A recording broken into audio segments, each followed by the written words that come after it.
Λοιπόν, καλησπέρα guys. Σήμερα αποφάσισα να κάνω ένα βιντεάκι για πώς θα έχουν ένα online ερώτημα στο ίντερνετ και είναι πάρα πολύ ωραίο free και δεν πληρώνεις κάτι για να φτιάξεις τέλος πάντων αυτό το... δεν είναι σαν ένα set. Λογικά πώς το φτιάχνουμε? Πρώτα ανοίγουμε το περιηγητή μας, κάπου κάτω στο description να σας βάλω το link που λέγεται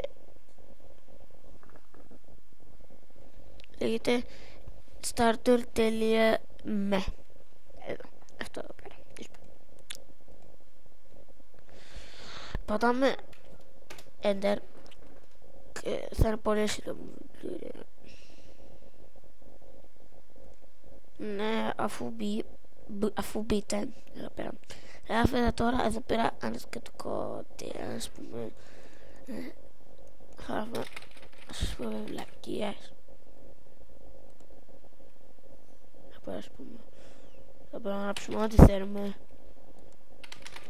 Ό,τι θέλουμε εδώ πέρα, ας πούμε, μαλακίες θέλουμε. Μαλακίες εδώ πέρα, γράφουμε μαλακίες για να περάσει η ώρα μας, τέλος πάντων. Αν προχωρήσω κάτω μέχρι το site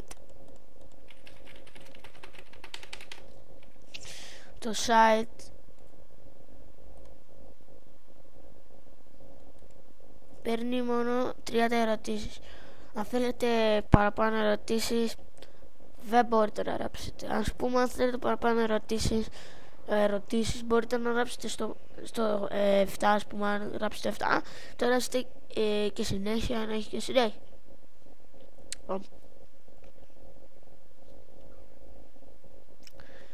Σας ευχαριστώ πάρα πολύ για την παρακολούθηση αυτού του βίντεο, παιδιά. Μην ξεχάσετε να κάνετε like και subscriber, γιατί με βοηθάει πολύ. Να το ξαναλέω ότι θέλω subscribe. Λοιπόν, αυτά από μένα, παιδιά. Γεια σας και καλή συνέχεια.